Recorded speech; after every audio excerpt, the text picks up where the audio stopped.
huge ramparts of mud were raised on the hill, and a strong fort was built here.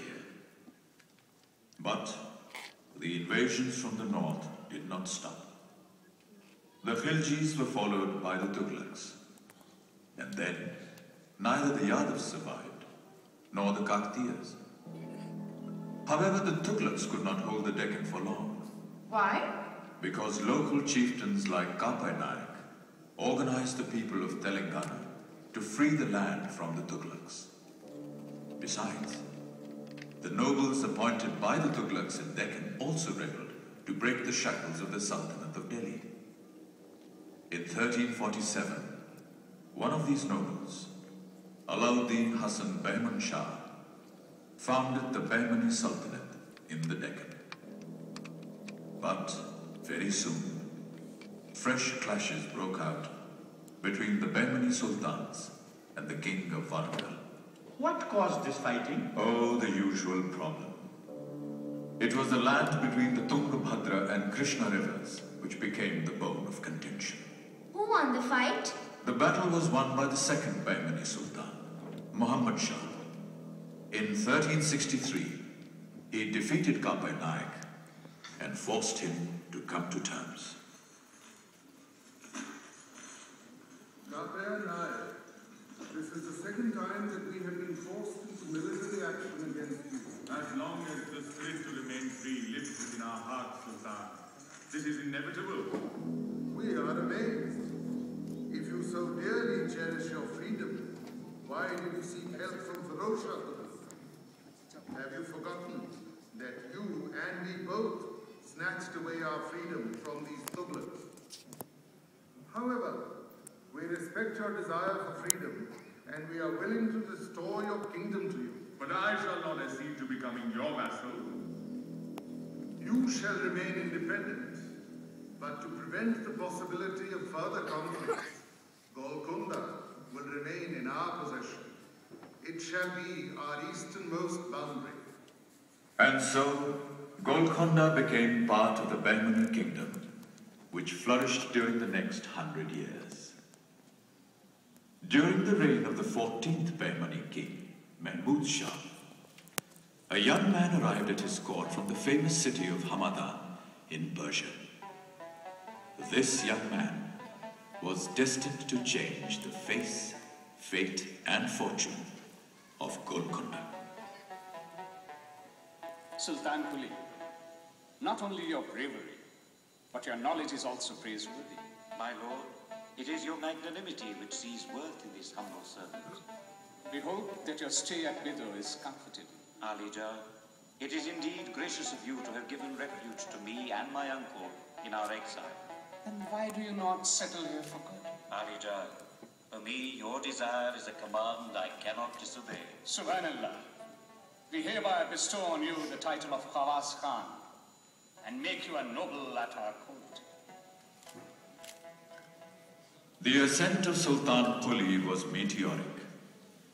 In just 7 years, he became Qutbul Mulk, the governor of Telangana and the Jagirdar of Golconda. And after the death of Mahmud Shah in 1518, Sultan Kuli became independent.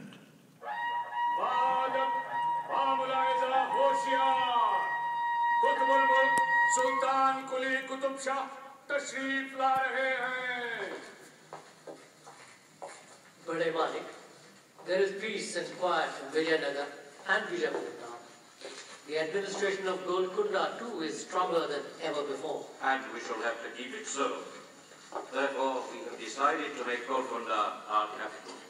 But it is not in the center of the kingdom, my lord. Nevertheless, there is no other place more suited for the defense of our kingdom.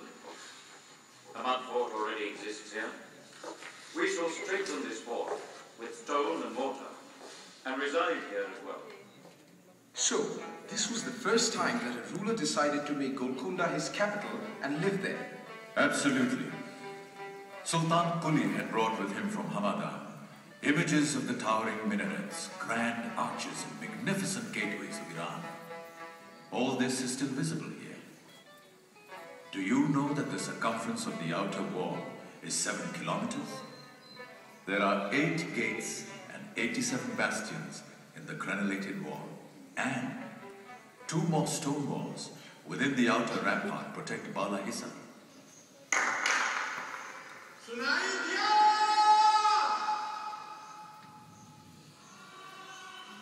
So that way, when people... What is all this clapping about? Who are these people? Oh, merely tourists. Like you. When you entered the Bala Hissa, you must have come to a grand portico. Some people are standing there, while some others are at the Baradari. The portico has been so constructed that if you stand in the center beneath the roof and clap loudly, it can be clearly heard at the Baradari. This is indeed a remarkable feat of engineering skill. You must realize that there were no telephones in that age. And so, whenever somebody came to the Bala Hissa, his arrival was announced to the guards at the Baradari by clapping. Where is the Baradari? Right at the top of the hill, almost 450 feet away. Look, there it is, there, at the top. From there, one can see the entire area surrounding the fort. The Diwan-e-Khas of the Sultan is just below the Baradari. To reach it, you have to ascend 360 steps. On the way to the Diwan-e-Khas, one comes across various buildings of historical importance, such as the armory, the offices of the Diwan, the mosque of Ibrahim Qutub Shah, the Dad Mahal where the Sultan heard petitions, and the Mahakali temple, built probably by the Kakati rulers. The Qutub Shahi sultans must have been very tolerant. Very true. There was no religious intolerance during the Qutub Shahi rule. Where did the Sultan live? Right here. 280 steps descend from the Diwan-e-Khas to the Sultan's residence. Here, where the fabulous Rani Mahals and the Sultan's quarters were situated. Ah, this palace, with its luxuriously decorated rooms, open courtyards, verdant gardens and sparkling fountains, must have been a veritable paradise on earth.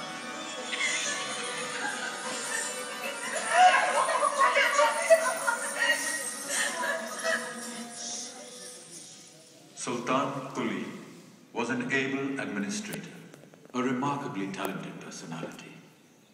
Yet, the last years of his life were marred by bitter domestic quarrels.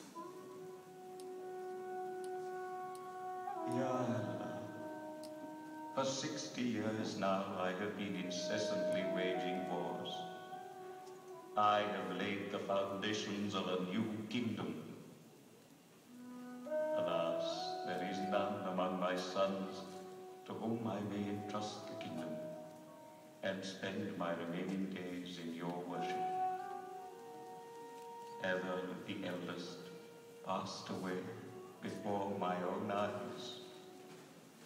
Qutbuddin has no interest in the affairs of state. Jamshed and Daulat have proved to be insufferable upstarts. Had I not imprisoned them, they would have put me in chains. Ibrahim, the youngest, is just 13. What am I to do, Yaquda? Only you can show me the way. Meanwhile, Yar Quli Jamshed Khan, the third son of Sultan Quli, was busy with his intrigues during his captivity at Golconda. Death would be more welcome than this imprisonment. My father will not accept that the kingdom would be safe in my hands. It's really sad, my lord, to see an able prince like you suffering. If my father is not sorry to put me in prison, why should anyone else feel sad? If it were this humble servant's power to alleviate your suffering, I would do so immediately. You can't, Hamdani. You can. How, my lord? There is only one way out. The Sultan will have to be removed. What a merciless son he was. Planned to kill his own father for the throne? Was his conspiracy, successful? Alas, it was. What happened to the younger brother? The youngest brother, Ibrahim, had to flee Golconda and take refuge in neighboring Vijayanagar. The next 7 years were a period of intense turmoil in